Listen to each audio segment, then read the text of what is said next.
मुझे भारतीय होने पर बहुत गर्व है और ज़रूर बहुत से लोगों को भी होगा, पर भ्रष्टाचार मुझे परेशान करता है। मुझे यकीन है आपने भी इस बारे में बात की होगी। क्या आपके विचार में आध्यात्मिकता से कुछ हद तक भ्रष्टाचार से मुक्ति पाने में मदद मिल सकती है? So let's understand this corruption because देखिए, पहले भ्रष्टाचार को समझते हैं, क्योंकि ये बहुत जरूरी है कि हर कोई इसे सही तरीके से और सही दृष्टिकोण से समझे, बजाय कुछ लोगों के खिलाफ प्रतिक्रिया करने के जो फायदेमंद पदों पर हैं। ठीक है। मैं आपको ये इसलिए समझाना चाहता हूं क्योंकि आजाद भारत के इतिहास में पहली बार इन 64 सालों में, जिसका मतलब है 2 पीढ़ियां, कम से कम 50 से 60% लोग बहुत बुरी हालत में जिए हैं। आज आप और मैं ये चर्चा करके घर जाएंगे और अच्छे से खाना खाएंगे। बहुत सारे लोग, करीब 40 करोड़ लोग ऐसा नहीं कर सकते। तो अगर हम अगले 5 से 10 साल ठीक से चला लें तो हम इसे बदल सकते हैं। ये एक जबरदस्त संभावना है जो हमारी दहलीज पर है, एक आर्थिक संभावना दहलीज पर है। इसका सही लाभ उठाने पर हम उनका जीवन बदल सकते हैं जिन्होंने पेट भर खाना नहीं खाया, जो बच्चे कुपोषित हैं, जो कुपोषण का सबसे ऊंचा स्तर है, जो लोग अशिक्षित हैं, जिन्हें अवसर नहीं मिल रहे, जो भयानक सामाजिक और आर्थिक गड्ढे में हैं। उनका जीवन अगले 5 से 10 साल में बदल सकता है अगर हम सही चीजें करें। हर भारतीय को यह समझना चाहिए, अर्थव्यवस्था का मतलब बस स्टॉक मार्केट नहीं है। इसका मतलब वे भूखे लोग हैं जिन्हें भोजन मिलेगा।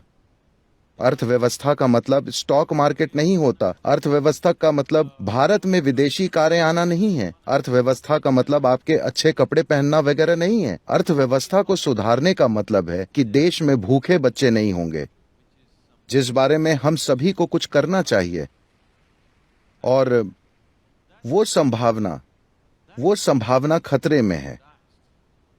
मैं जहां भी जाता हूं, दुनिया भर में तमाम आर्थिक और राजनीतिक नेताओं से बात करता हूं। हर कोई कहता है हम भारत आना चाहते हैं, भारत एक बड़ी संभावना है, पर भ्रष्टाचार का अपमान हम नहीं सह सकते, क्योंकि ये सिर्फ पैसे की बात नहीं है। वे कुछ पैसा देकर काम करवाने को तैयार हैं, मगर रोज रोज जो अपमान झेलना पड़ता है, जिसके हम आदी हो गए हैं, वे उसे झेलने को तैयार नहीं हैं। वे कहते हैं भले ही हम बिजनेस ना करें, मगर हम वहां आकर वो बकवास नहीं झेलना चाहते। तो ये संभावना मुट्ठी भर लोग नष्ट कर रहे हैं। या मुट्ठी भर लोग कहना गलत है, ये भ्रष्टाचार से भरा हुआ देश है। क्योंकि मुंबई की सड़कों पर कितने लोग, अगर पुलिस वाले ना हो तो लाल बत्ती पर रुकेंगे? मेरे ख्याल से सिर्फ 10% लोग रुकेंगे। तो ये 90% लोग भ्रष्ट लोग हैं। अगर आप उन्हें मुख्यमंत्री और प्रधानमंत्री बना दें तो आप जानते हैं कि वे क्या करेंगे।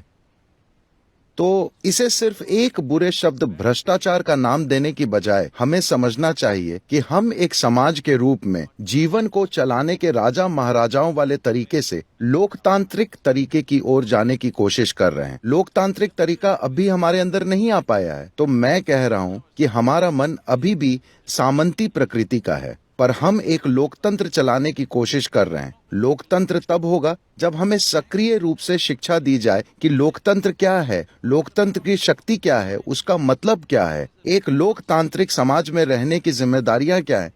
मगर ऐसा नहीं किया गया। हमने बस अंग्रेजों से लोकतंत्र लिया और हमें लगता है कि अगर लोग बस 5 साल में एक बार वोट देकर उंगलियां गंदी कर लें तो सब कुछ हो जाएगा। नहीं, हमने लोगों को शिक्षित नहीं किया है। हम अब भी लोकतांत्रिक होने का दिखावा करने वाले सामंती समाज हैं। तो हम ये कैसे करें? मतलब ये नहीं, ये सिर्फ इसलिए है क्योंकि आम लोग लोकतांत्रिक प्रक्रिया में भागीदारी नहीं करते। सही है। हाँ, लोकतांत्रिक प्रक्रिया में भागीदारी करने का मतलब सिर्फ ये नहीं कि आप 5 साल में एक बार वोट डालें।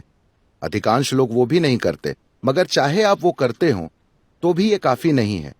लोकतंत्र एक सक्रिय खेल है, ये दर्शकों का खेल नहीं है। आप बैठकर ये नहीं कह सकते उसे लोकतंत्र चलाने दो। लोकतंत्र का मतलब है कि आप बॉस हैं, आप उसे अनदेखा नहीं कर सकते। आपको आसपास की हर चीज के प्रति सक्रिय होना होगा। अगर आप लोगों में ये चेतनता, ये जागरूकता और सक्रियता नहीं लाते तो ये काम नहीं करेगा। साथ ही आप हर बात पर विरोध प्रदर्शन करते हैं, बंद करवाते हैं, हर चीज के लिए। ये हमारी संस्कृति है। लोग देश को बंद करने की तकनीक समझ गए, बंद, हड़ताल, मगर देश को चलाना कैसे है ये एक अलग तकनीक है। मेरा कहना है कि कम से कम महीने में एक बार अपनी गली, अपने क्षेत्र में, उस क्षेत्र में जो भी समस्याएं हैं